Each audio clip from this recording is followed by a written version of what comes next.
Trop de couples se séparent à cause de cette erreur. L'erreur la plus fréquente qui cause une séparation entre deux individus, c'est le fait de ne pas vouloir faire un pas vers l'autre. Dans le sens, faire un compromis. Se mettre de côté pendant un instant, afin de faciliter le développement de la relation. Il arrivera toujours à un stade où un compromis doit être fait par l'un et non par l'autre. Le but n'est pas d'équilibrer les compromis, de faire 50-50, j'ai fait autant de compromis que toi, mais juste de faire confiance en l'autre. De lui faire confiance dans le processus dans lequel on est, de lui faire confiance dans le développement de la relation. Et parfois, il faut accepter de faire un compromis. L'autre, évidemment, doit faire des compromis pour toi également. Mais le but n'est pas d'arriver à un équilibre de 50-50. Le but est d'en arriver à une harmonie au sein de la relation. L'harmonie n'est pas forcément basée sur un équilibre. Les arbres dans la nature n'ont pas autant de jours dans l'année sans feuilles qu'avec des feuilles. La logique de 50-50 n'existe pas dans la nature. C'est sûr qu'on ne veut absolument pas faire 100% des compromis et que l'autre n'en fait pas. Mais il faut se détacher de cette notion de 50-50. Ça, c'est quelque chose qui cause la rupture de certains couples. Je fais des compromis, l'autre n'en a pas fait la semaine qui suit, ça commence à m'horripiler. Je commence à être frustré. Ou l'autre version, c'est je ne veux pas faire de compromis pour l'autre, parce que l'autre n'en a pas fait.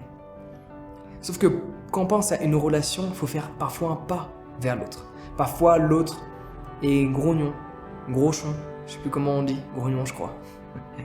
Il faut faire un pas vers l'autre.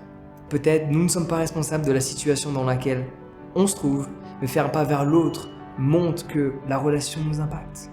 La relation nous importe. On a envie qu'elle perdure dans le temps. Et beaucoup trop de couples se séparent parce qu'ils ne veulent pas faire de compromis. Ils ne veulent pas faire un pas vers l'autre.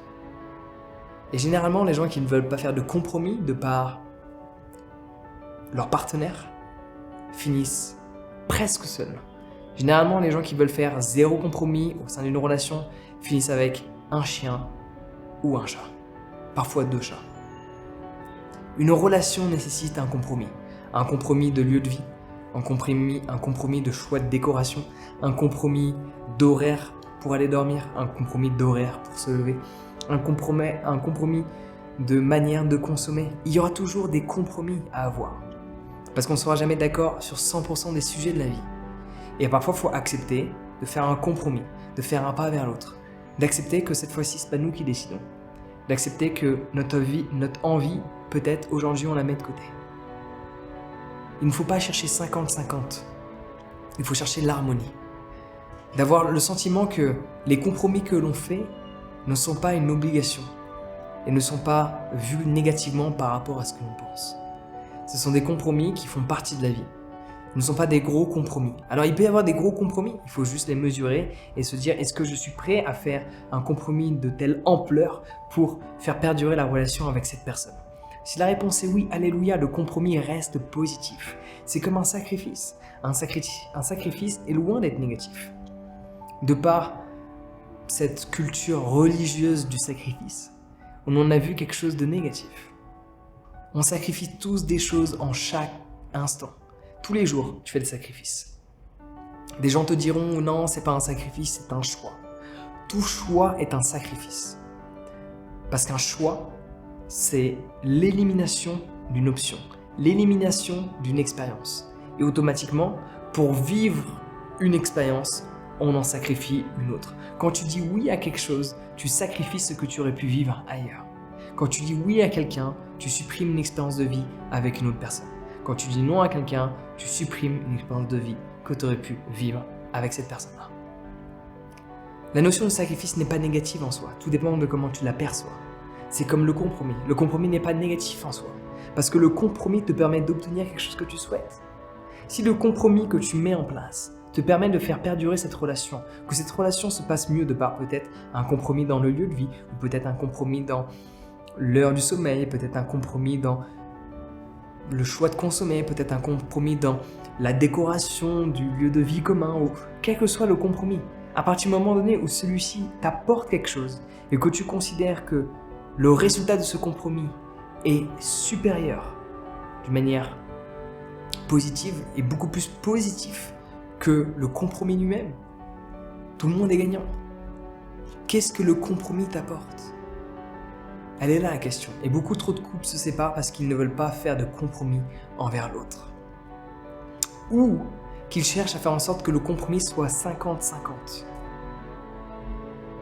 Et là, forcément, ça crée de la frustration parce que tu te mets à compter. Et il ne faut jamais compter par rapport à une personne que tu te dis aimer. Cela est vrai. Et bien sûr, dans cette logique de compromis, il y a toujours cette notion de dialogue avec l'autre, comment on exprime justement le fait qu'on est prêt à faire un compromis ou on n'est pas prêt à faire un compromis. Ça peut arriver que parfois on n'est pas prêt à faire un compromis, mais on veut que la relation perdure. Cela nécessite dialogue, cela nécessite échange sans avoir le téléphone. Le téléphone il est rangé, il est éteint, il est dans la pièce d'à côté et ça nécessite un dialogue où on s'écoute, où on s'entend, où on fait en sorte de comprendre l'autre. Et c'est à ce moment-là qu'on peut faire en sorte qu'une relation perdure dans le temps. En faisant des compromis et parfois en ayant un dialogue et en exprimant le pourquoi du comment, on a du mal ou on ne se sent pas ou on ne veut pas effectuer ce compromis-là. Plutôt que juste de péter un câble, juste d'échanger, de dialoguer, cela va grandement aider. Donc si tu veux masteriser l'art de la communication pour améliorer la relation dans laquelle tu peux être ou même la future dans laquelle tu seras, tu peux t'inscrire à ma formation sur la communication où je te partage dans plus de 20 vidéos les choses les plus essentielles à savoir sur la communication qui va te permettre de résoudre des conflits et de faire en sorte de renforcer des liens au sein d'une relation. Le lien est dans la description. Sur ce, prends soin de toi et passe une excellente journée.